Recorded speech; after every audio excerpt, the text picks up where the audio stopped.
and welcome to another episode of the Empowered Hormones podcast. I'm your host, Sheridan Decker, and this episode is sponsored by my Root Cause program. So if you're a female who is putting in the health work, but your body is not reflecting this, then head over to the show notes, book yourself a free gut health planning session with me to get started for free. Now, today I have the privilege, the honour of speaking to Alice Child, who is a somatic sexologist. So she helps, because plenty of you guys listening are going to be like, I don't know what that is, which we will break that down today. So that is totally fine. But she helps individuals, couples and groups achieve happier, healthier and more fulfilled sex and relationships. So Alice not only works with clients in her practice in Sydney, but she also works globally via telehealth, which is amazing and much needed, and also runs regular sexuality and mental health workshops. In 2024, she launched Pillow Play, a collection of online sex and intimacy games and skills for couples, which I'm very sure we will unpack more of today. So thanks for being on the Empowered Hormones podcast, Alice. It's a pleasure to have you here. Oh, thanks so much for having me. I'm excited. Yeah, it's nice. It's just nice to unpack some things with people, because I feel like this area particularly is something that is still quite taboo in a sense. Like I'm going to say 90% of my listeners probably don't know much about sexologist as a standing point, and then also somatic sexologist. So tell us a little about, how did you get into this? Where did you start? Why is this your passion project? Totally. Well, maybe I'll start by just explaining what a somatic sexologist is then in that case. So a sexologist is anyone who's studied, the science of sex, so the anatomy, the physiology, the neuroscience, as well as also, the cultural influences that surround sex and sexuality. And I've also got, counseling certifications and skills as well. And somatic essentially means anything to do with the mind-body connection, which you can imagine in sex is very important, helping people get out of their head and more into their body. A lot of the concerns that people come to see me about is because they're too in their head when it comes to sex for one reason or another, and helping them, drop into the body, listen to the body, and have a more present and mindful experience is often a really important part of the work that I do. How I got into all of this work, I guess I've always had a real fascination with human sexuality and how beautifully diverse it is in terms of what turns people on and what works for different people. And I've also been pretty lucky because I've always found the topic of sex pretty easy to talk about. It's never been a topic that I've found wildly awkward or uncomfortable. And I think because of that, I started running workshops. That was actually my first foray into the space. Just as a bit of a passion, really. I had, in my mid-20s, discovered firsthand the power of sexual exploration and sexual discovery, not just in terms of your own, sense of self and connection to others, but also just really feeling the knock-on impact that a fulfilled sex life can have on, how you show up at work, your overall creativity and vitality and empathy in the world around you. And wow, sex is so important for who we are. And yet we have created the society that makes it this taboo, awkward, uncomfortable, sex negative topic. And that's, so harmful for so many people in their relationships. So it was that sort of period of discovery, I suppose, that really prompted me to go and start those workshops. And then I enjoyed them so much that I then ended up getting certified and doing my study and made it my full-time work, which I've been doing for about 4 years now. Wow, that's incredible. I want to circle back to the somatic stuff because I find that really interesting, because probably only in the last couple weeks, maybe month or so, I've started, like, someone said to me, oh, you've got to go down this somatic journey. As in, one of my clients started seeing a somatic, I want to say counseling or psychologist or somewhere along those lines. And she was like, wow, this is game changing. And then I started listening to somatic meditations on Spotify, and they talk a lot about the havening touch. And it's like touching your arms and rubbing your palms together, and this whole connection of mind body, like you said earlier, that mind body connection. I found it really helpful with nervous regulation, but I can understand how taking that and mixing that with a sex first approach would be so important, because you're right, you're trying to get out of your mind and back into your body. And bang on, I think every single female I speak to who struggles with like bacterial vaginosis, thrush, or any kind of vaginal concerns, and a lot of that's linked back to their sex life and going, I just don't feel good about my sex life at the moment. A lot of that is they are the classic overthinkers and they can't reconnect back to self. Yeah, exactly that. And when I first discovered somatic work, it just made so much sense to me. We're very cognitive and logical people, and I've got a fascination with psychology. So that the story is important, the head is important, what turns on your brain is important, but we often prioritize that at the expense of listening to the body and being able to understand what turns on the body and connect to what the body's trying to tell us. And actually, when we slow down and listen to the signals our body's sending us, it's giving us information all of the time about how safe we feel, about, whether we need to slow down or ask for something different. And we often override those signals or just don't even listen to them. And there's a lot of information that the body is giving us if we learn how to pay attention. Is sexology almost a form of counseling then, or psycho? Like, is it because, I mean, you're working, obviously, you're running workshops, which are education, awareness, teaching is sort of the way I understand it. But a sexologist in its purest form, is that working one on one with couples? Is that, or singles? Is that how it works? Yeah, so there's all sorts of different terms you might hear thrown around: sex therapist, sexologist, sex coach, sex counselor, somatic sexologist. There's all of these different terms, and it really depends on different people's pathways to get to the work that they're doing and the different certifications and professional organizations and qualifications that they have. So if you're wanting to work with someone within these spaces, it's always good just to have a check-in with what pathway they took. And most of us offer free calls as a consultation ahead of deciding whether or not to get started, which is a great chance to dive a little bit deeper into the way in which that person works. So because I have that embodied counseling and somatic counseling background, yes, the somatic side of things comes into my practice, but it absolutely doesn't always. A lot of other people focus a lot more on psychology and sex therapy, or more about the coaching and sex education skills. So it's really individual depending on who you talk to. Yeah, yeah.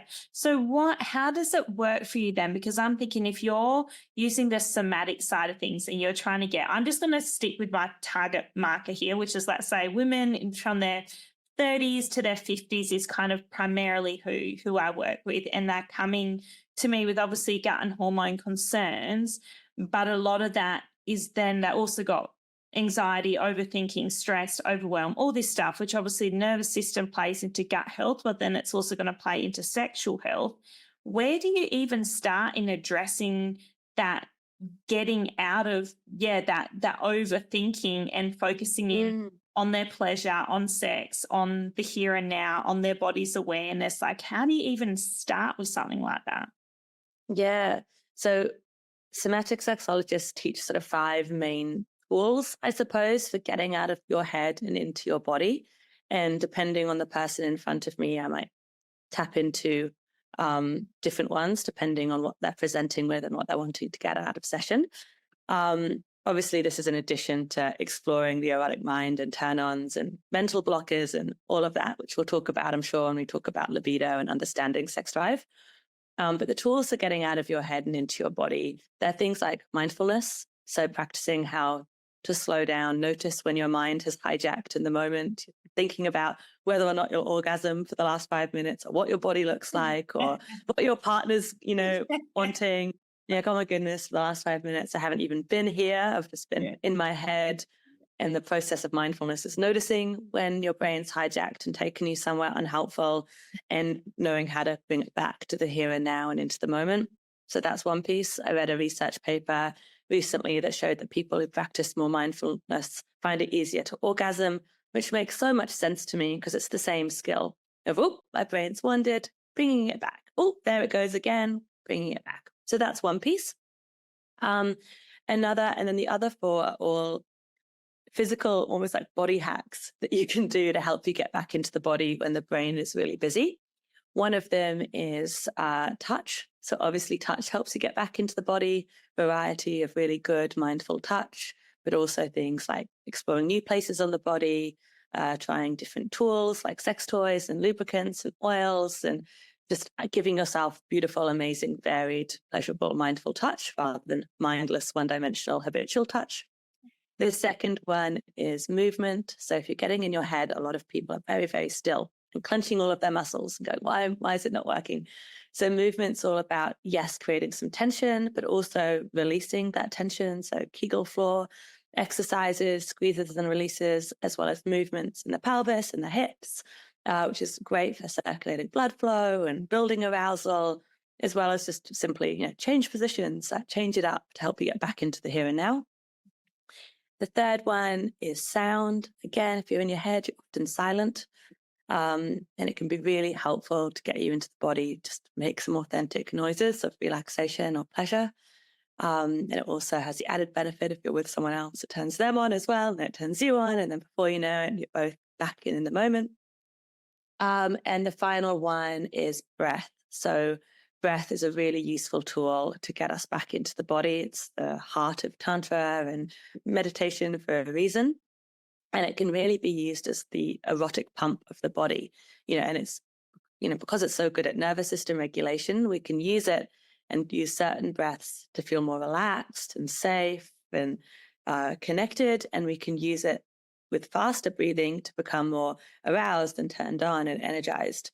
So being really aware of what your breath is doing rather than just sort of holding it or doing really shallow breathing, which again is what most people are doing when they're in their head, and being like, what can I do with my breath to get me back into my body? Yeah. So obviously when I run through them, I don't get everyone to do them all at once because they'll short circuit, but just choosing one and practicing with one to start with. Yeah. And I feel like picking one of those, getting back into your head is what would then directly link into that female pleasure, that arousal, that turning back on, because there's a sort of assuming, but if you're getting caught up in your head, like you said, then you're struggling to have an orgasm because there must be, like you just said, there must be more of a connection to have that release in a sense. Or I don't understand exactly how it works, but there must be, surely. Yeah, well, the biggest habit that people fall into is obsessing over orgasm. Will it happen? Will it happen too quickly? Will it happen at all? When will it happen? What noise will I make? And when we're doing that, when orgasm becomes the center of our sexual experience, it's less likely to happen because we're not in our body. We're not feeling all of those delicious sensations. We're just up here instead. So the more you think about it, the less likely it's going to happen. But also, it's a really one-dimensional and frankly quite boring relationship to have with sex, that it always has to be about the destination, not the journey. And it's about getting from 0 to 9 as quickly as possible and then staying on the edge as long as you can and then reaching orgasm. Like, it's a really, it's one way of having sex, and it's quite limiting in terms of the experiences that it will give you. So really removing that goal of orgasm and instead just making pleasure and connection and curiosity your goals is what helps people expand their definitions of sex and have, as a result, much bigger and better and more like full-bodied experiences as well. Yeah, that makes sense. Do you feel like a lot of women struggle with arousal or knowing how to get aroused, whether that's with masturbation or whether that's with sex or both of those things? I feel like that might be because it has been, it probably feels less taboo to you, but if I asked any of my clients, I can know immediately, most of them would be like, oh, I don't know, like I don't really know, I haven't really thought about it, or I haven't really explored, what turns me on, or those kinds of things. Yeah, it's a great question because, yes, I think everyone at some point has struggled with how to turn themselves on, what touch their body likes, what turns them on, what am I into, and even I don't even knowing, I don't even I feel so disconnected from my libido and my arousal that I don't even want it. It's just not a priority right now for one reason or another. And that is so fair. It's called being human. We're not sexual beings all of the time. Like, life is busy and there are so many other priorities in life beyond sex. But a lot of people come to see me because they do want it. They do want to feel more in touch with this part of themselves again, or at all, if they've always struggled. And it's a lot about understanding, what is libido, what is desire, and what helps it. And a really helpful framework, which helps a lot of women that I work with, is it comes from an amazing book called Come As You Are by Emily Nagoski. And she talks a lot about the science of libido and explains it very simply like a car. So at any one point, we've got certain things on our accelerator pedal and certain things on our brakes. And our accelerators are everything that turns us on. So things that help us feel confident, connected to our bodies, connected to our partner, overall just well and confident and turned on humans. And the brakes are your opposite. Everything that makes you feel disconnected from your body, disconnected from your eroticism, things like tiredness, stress, poor mental health, physical health concerns, pressure around sex, awkwardness, embarrassment, fear of rejection, all of those things are your brakes. And yeah, they're constantly kind of battling one another. And when there are too many brakes on the pedal, it's going to be very difficult, if not impossible, to trigger your desire for sex, to trigger that arousal. And so a lot of people who come to see me, it's because they've had a lot of brakes on the pedal at one point of life. And often even when that initial break is gone, so for example, there's a lot of breaks straight after childbirth, for example, a lot of reasons why sex was off the table. And then little one is old enough now and the physical and mental and emotional recovery is happening. Like, I'm ready to reconnect to this part of myself. And I feel like it's just disappeared. What's going on? The break is gone, but my libido is not magically coming back.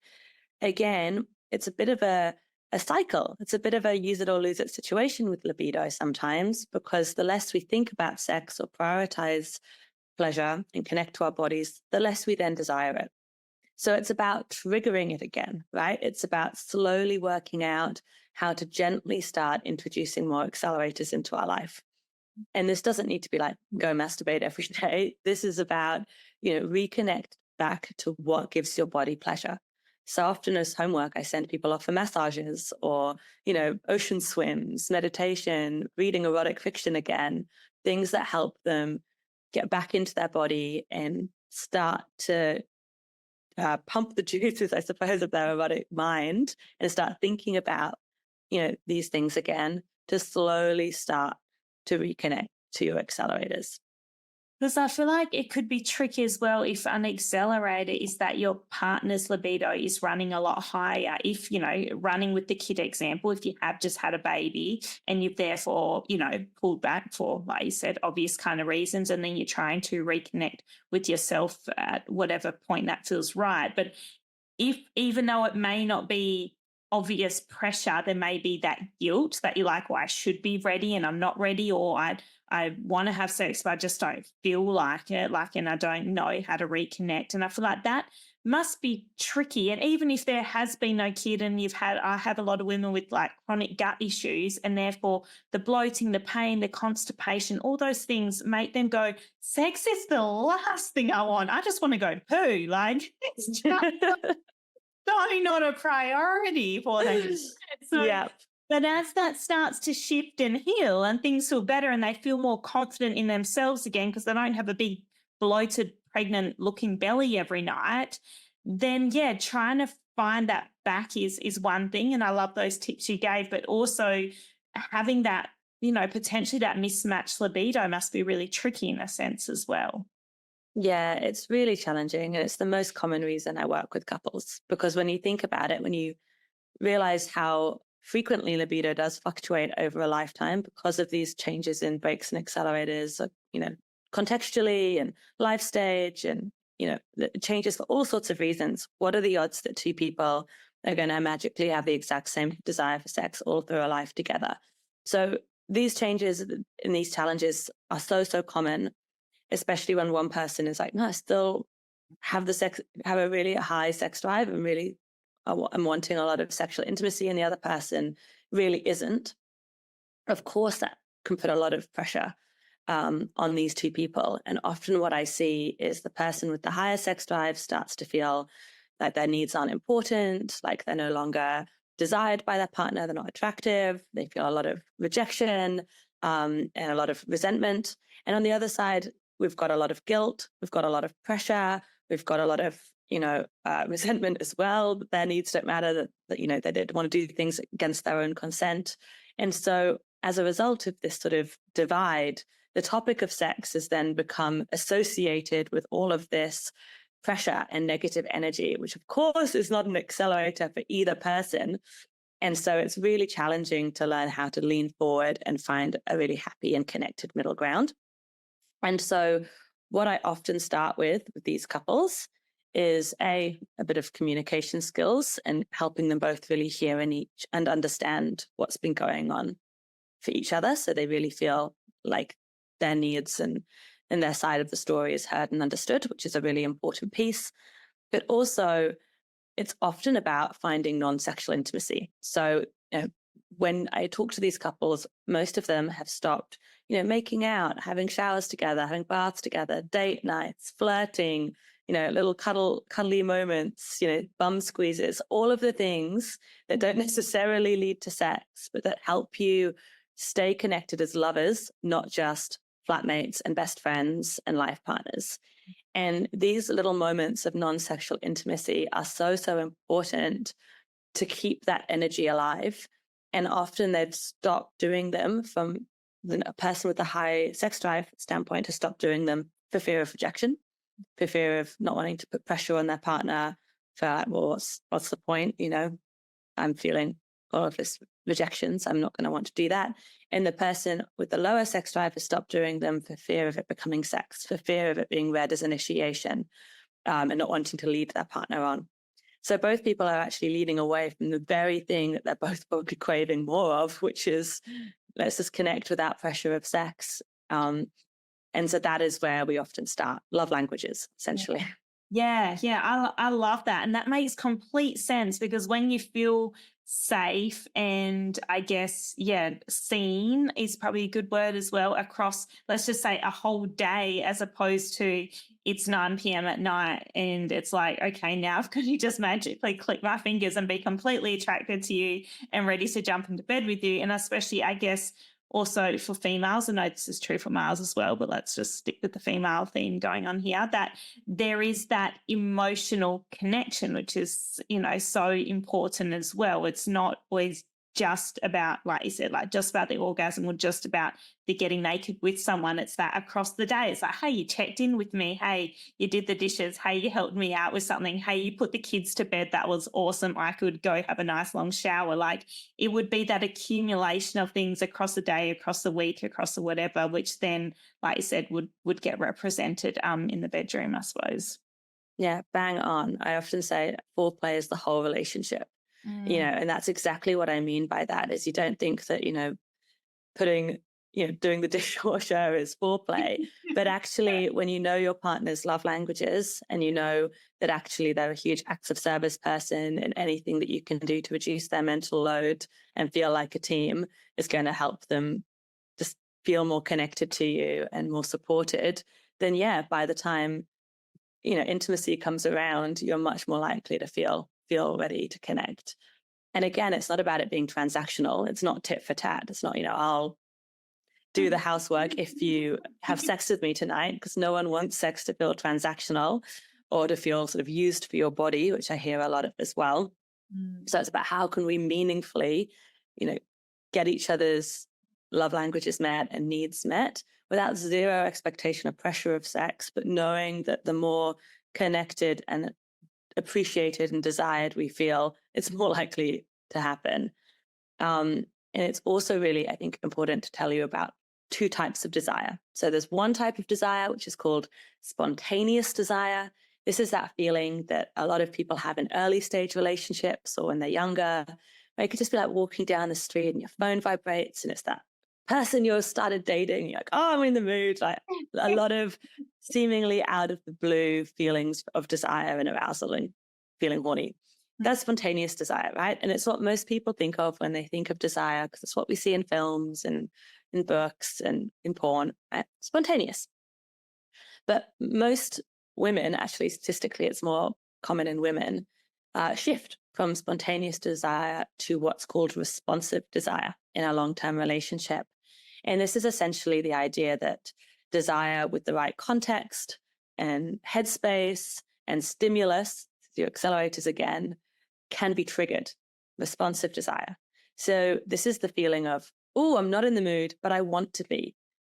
I want it. I want to be in the mood. And often when we don't know that this exists, people feel like they've lost their libido because they've shifted from spontaneous to responsive, and they're sort of waiting around for the strike of lightning, spontaneous desire to happen. And it's often not going to until we learn how to trigger it. And when I say trigger it, people go, oh, that doesn't sound very sexy. Like, I want spontaneous passion. But actually, it can be extremely sexy. You've just got to know what accelerators work for you. So, and this is why, again, it sort of really changes the game when you think about things like, for example, initiating sex, right? If you know that one person's in the mood, had a spontaneous desire, they want to initiate sex with their partner's 3 steps behind them, right? They're thinking about something completely different. They're in the middle of a work email, whatever it is. You've got to think like, what will help that person trigger their desire for sex? And yeah, for some people, it's sneak up behind them and like start kissing their neck. For some people, those are the accelerators that work. But for other people, like, oh, really? I'm in the middle of this email and like, that's not welcome right yet, right now. And so then, trigger the disconnection, right? And the rejection and the guilt and blah, blah, blah. So it's about learning how to initiate intimacy and trigger your partner's desire for sex in the way that works for them. So for example, using that exact same situation, if I was there typing on my email, partner came kissing my neck, I'm like, oh, give me 2 minutes to finish this email. Otherwise I know I'll be thinking about it all night. It'll be a huge break. And then I haven't showered all day. I feel kind of gross. I haven't even like left the seat for 3 hours. I'm just going to go and have a shower and give me a 10-minute head start just to like wash off the day, and then come in with a glass of red wine and your beautiful naked body.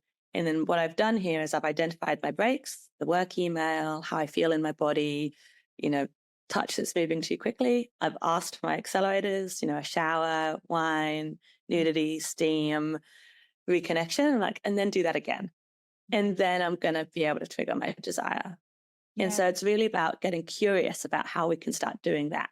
Yeah, that's awesome, because you're not only getting curious, you're also presenting a really good communication front. So you've checked in with yourself. Like, obviously on one point you've checked in going, hey, like, let's just say to you, hey Alice, oh wait, where is my head at? Oh yeah, I'm frustrated. I'm in the middle of this. I would be the same and be like, I've got to get this thing done because no one else is going to do it, right? So you've checked in with yourself, but then you've also being able to communicate that. And I feel like that communication is really important, because that's something that so often gets lost because we don't know how to communicate that, or we don't want to let them down, or we feel guilty straight away, or we let frustration take over because we do want to be there, but we want to finish this thing. And I guess learning, and that's probably more a relational skill, right? But learning how to communicate your desires effectively. And that might be like in that foreplay instance there, like getting to the shower and washing the day off. But then I guess that also comes into the bedroom as well, because I feel like women and men as well, but women particularly here, may not always be able to communicate what they need or how to that point as well. Exactly. It's, so many different skills come into just a simple act of asking for what you need. First, you have to know how to listen to your body and go, what does that feel like? What is it needing today? Because what worked for you yesterday might not work for you today for all sorts of physical, like hormonal, cycle-based reasons, as well as, breaks accelerators. So what worked yesterday might not work today. So you've got to be able to listen to your body, and you've got to be able to know what you want. Like, go, okay, that's where it's at today. I know what tends to work for me is XYZ thing, or XYZ touch, or toy, or fantasy, or dirty talk, or whatever it is, because I know what might help. And you've got to know how to ask for it. You've got to get over that mental block and barrier and like find the words. And a lot of people, it feels really uncomfortable in their mouth to say the words and to ask what they're needing. So there's a lot of skills that goes into the simple act of, kiss my neck, Yeah. Oh, Zen. And Yeah. I feel like that, like you said, like being able to actually say that to someone, like feeling safe and vulnerable and whatever it is, because you don't. Yeah, I can feel that feeling as I think about it. I'm like, oh yeah, being able to say to someone like, yeah, kiss me here or touch me there or do that thing or don't do that thing. Like that's would be a really, really hard skill to learn and overcome in the bedroom. And it would only happen or work really well when there is that trustness and safeness and vulnerability between two people, surely. Totally. And that's why I created Pillow Play. So Pillow Play is a collection of 15 really genuinely fun sex and intimacy games for couples to play on date nights and things like that. They all don't have to be foreplay, although often I get couples who, play games like, oh my God, it was great foreplay. I'm like, great, that's fantastic to hear, but they absolutely don't need to be. They can just be played on their own and just be a really fun night. And they don't necessarily have to involve sex. They're things like massage games and communication games and learning about each other's body kind of games. And they've been designed first and foremost to be a genuinely fun time. So helping people who have, for one reason or another, made the topic of sex feel a bit pressured or a bit uncomfortable. So first and foremost, we just want to have a fun night together and just connect. And secondly, they do sneakily bring in skills. So there's one, for example, which is what made me think of it, called the Bossy Massage, which is helping people learn how to ask for what they want, starting in a non-sexual way. So just receive a massage from each other, but instead of just lying back and, receiving whatever it is that your partner decides to give you, which I think is what most people's experience is getting massages is, it's like, how's the pressure? Fine. And just lie back and tolerate whatever is about to happen to your body. It's about the opposite of that. So putting the power really in the receiver's court and getting them to try and be as vocal and bossy. So a bit to the left, down a bit. Okay, I've changed my mind. I want to flip over. Now I want head scratches. Okay, now I want some oil, and really trying to empower that person to get bossy. And the other person, as the giver, has to keep asking the question, how could this touch be even more perfect? Do you like it like this or like this? Do you prefer it faster or slower? Would you like me to go down a bit or stay where I am? And every time they get a piece of feedback or a bit of bossy instruction, they reply with thank you. Because the aim of this game is, can we give the most perfect touch possible? So obviously each time their partner finds the ability to ask for what they want, that's giving them really valuable information to be able to give the most perfect touch possible. So they say thank you every time they get that feedback.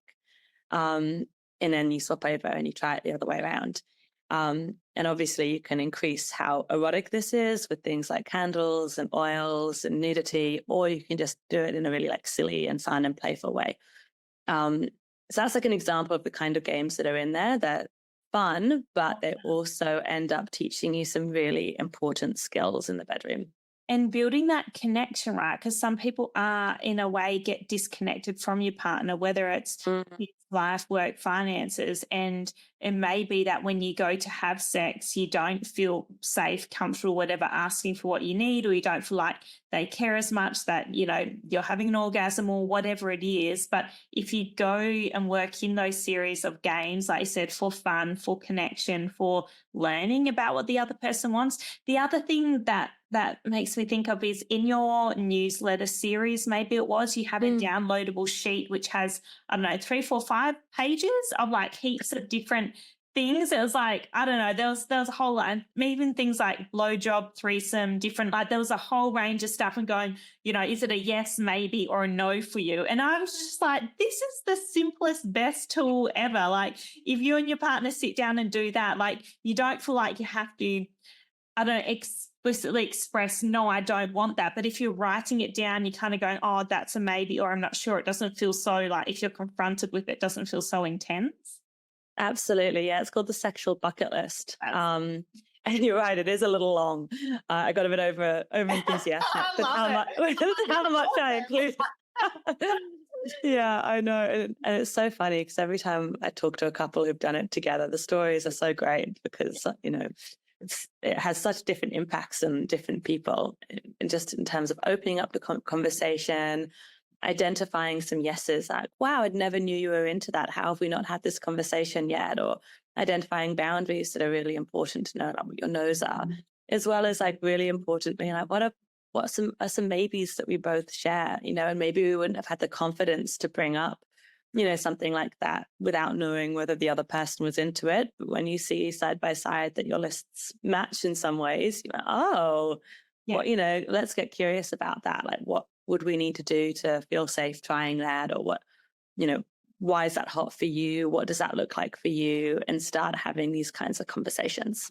Yeah. So what does your day-to-day look like now? Like, are you going through this stuff with couples and doing sessions, or is it just mainly your workshops, and what kind of things are taught in your workshops? Because obviously everything you've shared is just incredible and amazing. And I'm like, oh, I need more of Alice in my life. But how do people learn these things? Obviously, Pillow Play is one way people can access and buy that online, I'm assuming. Yeah.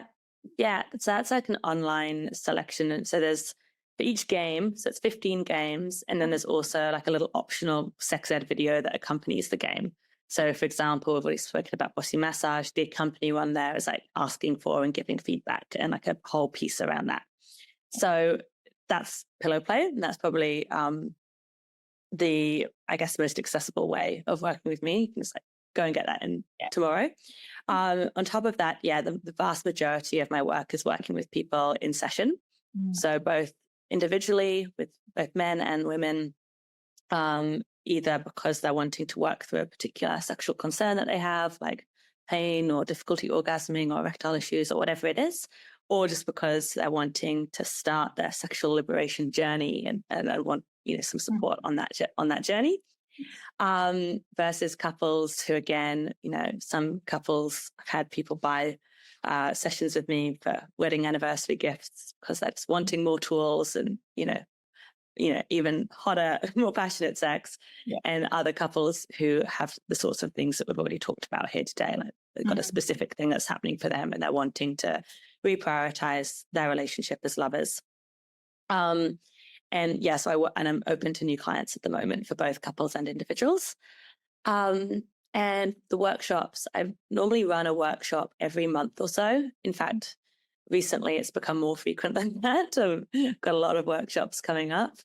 And these are all sorts of different topics. I do one monthly in Sydney, which is sort of like a dinner and sex education evening with a different topic each month. I do erotic writing workshops in Paddington over a glass of wine and a slice of cake and start learning more about the erotic mind through writing. I do Tantra workshops as well, like tantric massage workshops and learning the basics of Tantra. All sorts of events. You're busy. There's so many things. I love it, but I'm also like, how do you fit all that in? Like I think I just watched a video earlier about do you have a tantric massage coming up maybe? Yeah, next week. Yeah. I saw that and I was like, oh, that's so cool and so interesting and stuff. And you're right. Like when I look at your Instagram and I look at, I guess, breaking down all the different things around sex, right? Like whether it is massage, whether it is erotic writing or play or opening up the erotic mind, or whether it's games or whether it's toys or whether it's communication or and I love that because you're creating something more out of it and you are building a connection, you are building fun and you're building play and you're getting people seen. And it's, just the whole concept around it, I think would really open so many women's minds. And I know so many people listening today, they would be like, oh, it's not just, 9 o'clock, I have to switch off the day completely and go into bed and have sex. There is so much more around it, which, incorporates so many different skills and communication and connection, which I just love. I think it's so important. And I just think it's so great for like mental health, sexual health, physical health, all those different aspects. So incredible. Yeah. And it really is about reframing like what even is sex, right? Like obviously penis and vagina sex is not only not the most helpful definition because it's not inclusive to people of, all genders and sexualities and body parts, but it's also a really boring, one-dimensional viewpoint of what sex is. And it's, a very penis-focused view of what sex is as well, when most 85% of women need external clitoral stimulation to reach orgasm. Like, of course, just penis and vagina sex is not going to lead to the most satisfying and pleasurable erotic encounters for most women. So it's really about understanding, what turns on your brain, what helps get you in the mood, what helps get you feeling connected emotionally as well as physically to each other. And then when it is time to start having sex, what does sex even mean to us? What are we even going to do to make sure it's as pleasurable and as interesting for both of us? And that's often where the sex education side comes in, and understanding anatomy and bodies and why actually it is so important for women to get external touch and understanding just how long it takes actually. One little thing that I do want to squeeze into this session is, understanding the anatomy of the clitoris. It's so important. Most people don't know that the clitoris is a full organ, and what you see outside the body is just the tip of the iceberg. And there's this whole network underneath the skin. And this whole network is erectile tissue, just like the penis is, meaning, when we get turned on, it fills with blood and becomes more sensitive and more swollen, enabling sex to feel pleasurable.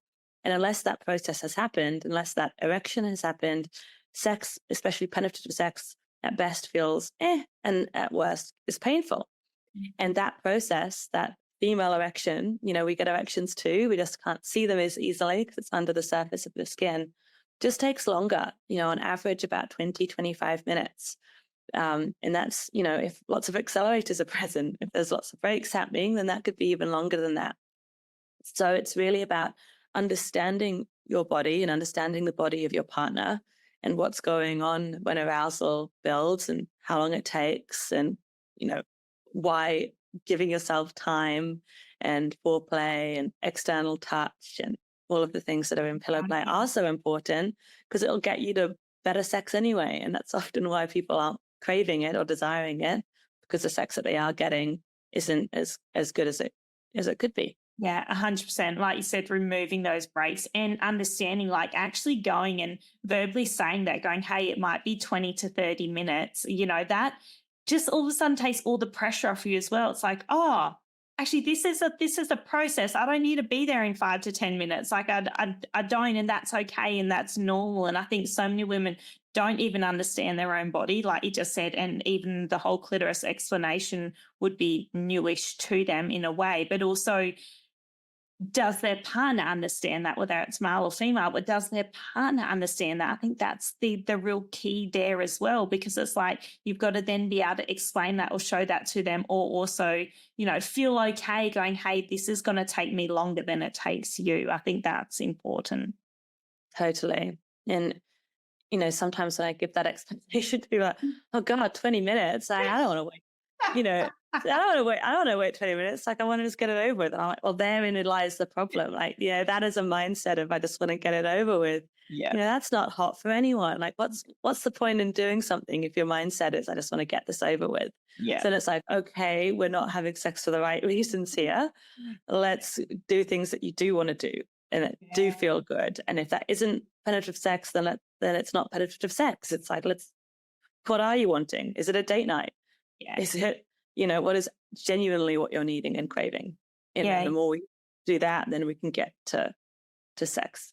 Yeah, I love that. Like you said, you're doing it for the wrong reasons then, because it's obviously not pleasurable and not giving you the outcome that you want, or not building that connection, or getting, you're not getting off, or whatever it is. Well, then, what is the point of it? Because the other person is usually not getting as much pleasure if you're not getting the pleasure out of it as well, because then they end up feeling guilty and shit, and you just like, oh, yeah, I can see how that whole situation would unfold, and not nice. Yeah, exactly. And when they hear that from their partner, that their partner's like, I'd prefer just to self-pleasure or masturbate rather than you do something you don't want. Yeah. And then when you start to realize there's so many options, right? Often we think someone initiates sex and the options that you've got is no, and I'm going to feel guilty, and they're going to feel rejected, and it's going to be disconnection and a fight, or, whatever. Or it's yes, and I'm going to have to do something that I'm not in the mood for, right? That's what a lot of people have given themselves as their options. But actually, those are not the options that you've got available to you.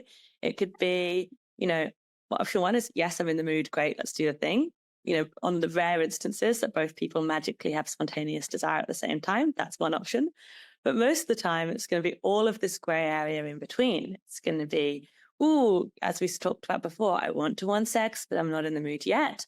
Like, how about we start with a pillow play game, or we have a massage, or we have a bath together, or we have dinner and light some candles and turn off Netflix and just see where the night goes. And you sort of give options for connection with the hope that it'll trigger desire, but no pressure if it doesn't. Sometimes it's, I'm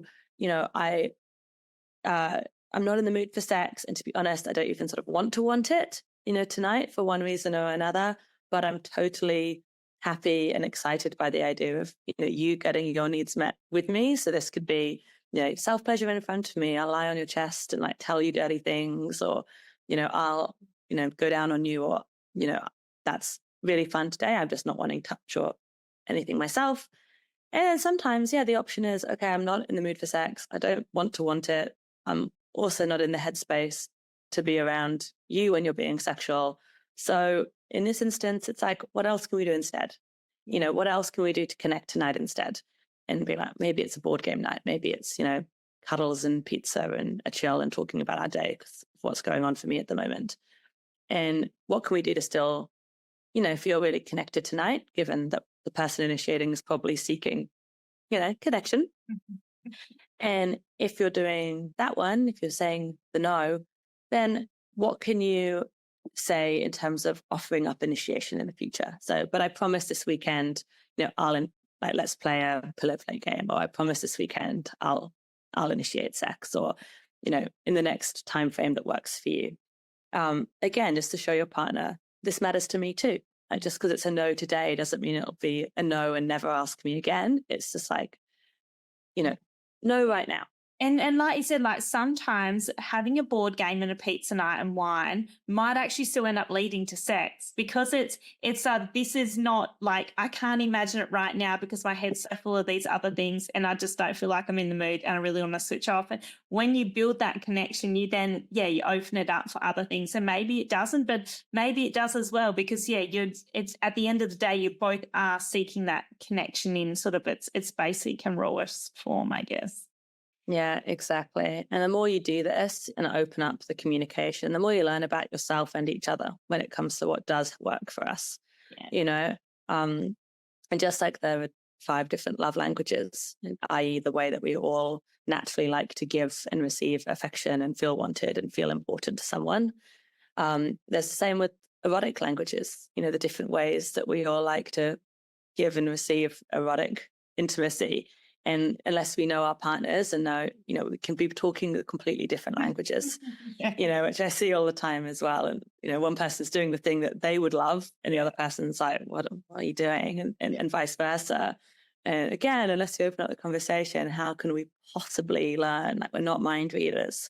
Yeah. So that's I love that, because that does come back to, right, you said at the start about the whole love languages things. And I've been thinking that this whole time. I'm like, man, we so undervalue them. We so forget about them. And then you think about, I think about the way I love people and the things I do for them to show them that I love them is what I want as well. I don't initially think, oh, what did they really want and need? I'm like, I'm words of affirmation. I love, hearing things from people, and I love telling people things, and I love, but sometimes I'm like, wait a second, Sheridan, that's not actually what they need. They need an act of service, or they need something else. And you're right. It comes back to sort of that awareness and going, wait a second, how can I best help them to open that connection as well? Absolutely. Absolutely. And yeah, and if this emotional connection isn't as important for you when it comes to sex, if you are able to have sex and use it as beautiful stress relief, and not something that you overthink or over worry about, you're like, oh, sex just feels good, and that's all I'm needing from it, then again, you are not your partner. We all have different things that turn us on, that feel important in the bedroom.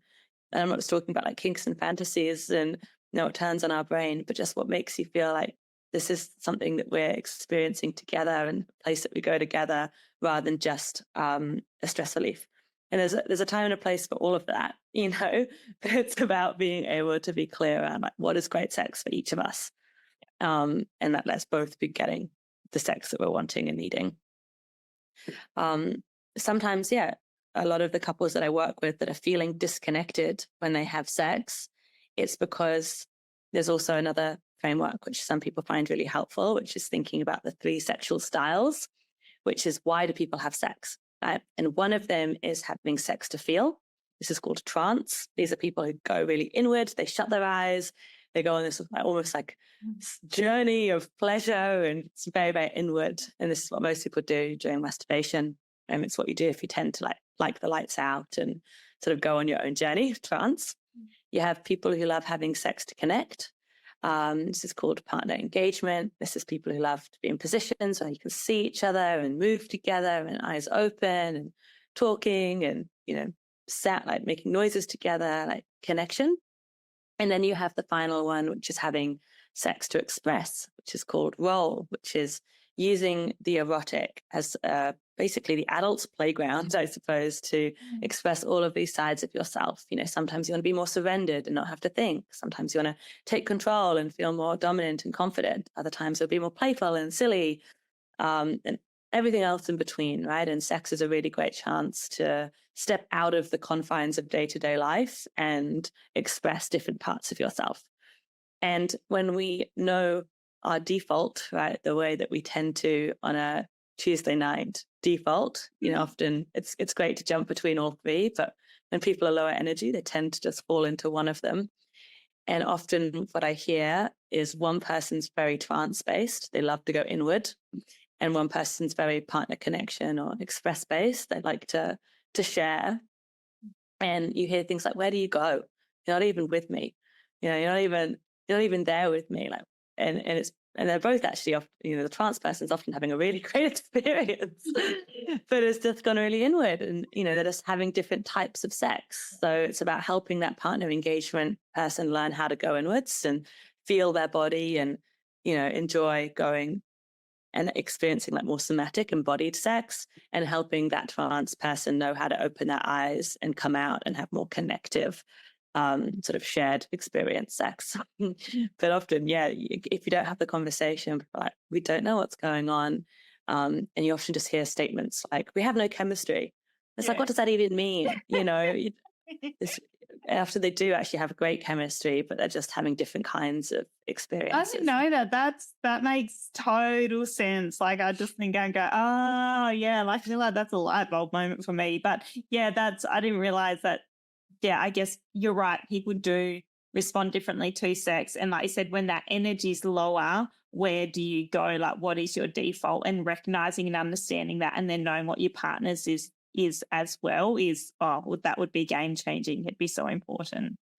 Totally. And don't just because your energy is low and you're craving a release, don't just use your partner as like a self-pleasure device, which I think lots of people fall into the habit of. It's like, well, I'm craving, X, and you're here, and so I'll just get my needs met.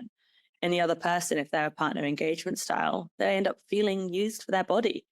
And the other person's having wonderful trance sex, and it's not working. So it's about, let's reframe how we initiate sex, the kind of sex that we're having, and what both our needs are actually as well. Yeah. I think this whole conversation has just underlined to me how important your job and your job role is, because it's not something I initially think about or would refer people to or whatever, because it's not in my direct world of things. Like, doctors are, gastroenterologists are. But when I went like after this conversation and having unpacked all that around it, and knowing that all the women I work with, often sex is, there's so many handbrakes onto it, and there's so much lack of communication, and there's so many things going on there that I just think, oh yeah, of course, like, your job role is so important and the value you bring to people's lives because of the way you're opening up communication, connection, those things. Like it's just you can't put a value on that kind of stuff. Like I just Wow. think the work you're doing is incredible, and the way you're not only changing people's lives, but it goes outside the bedroom. Like I think that's where it comes back to. It's not just sex, it's communication, it's connection, it's play, it's quality of life, it's all those other areas that you're then impacting, which I just love. Yay, I'm so glad that was your takeout. So that obviously makes me very happy. Very happy. And you're right, it's mindset shift. It's really often it's a comeback. It's not always, it's just so often not about the sex itself. Mm. It's about the mindset of this relationship and making sure we both feel wanted and desired and sexually confident, and and the energy that gives us as two individual people going out and about in life is worth it. And often isn't about changing the number of times you have sex. Actually, it's the quality of intimacy you're having day to day. These little moments where you leave in the morning and you give each other a kiss goodbye, how you come back together, how you connect and feel that energy throughout your lives, rather than just, as you said, 9 o'clock on a Tuesday, I guess I'm going to have sex, which is not what sex should be. It should be, how you have that energy together. Yeah, no, I love that. I think the listeners will love that. You've offered so much value in this podcast, and we are very spoiled. For those listening, I will link Alice's website, social links into the show notes, but it is www.alicechild.com.au, or you can find her on socials where she shares heaps of awesome stuff, which is at Alice Child Official. And you've got your workshops and bits up there. You've got good information. Sign up to her newsletter is also my biggest hint. I think that was straight from the website. Maybe I think us have been deformed, so mine would have gone in that way, but I'm pretty sure people can just hop straight in from the website.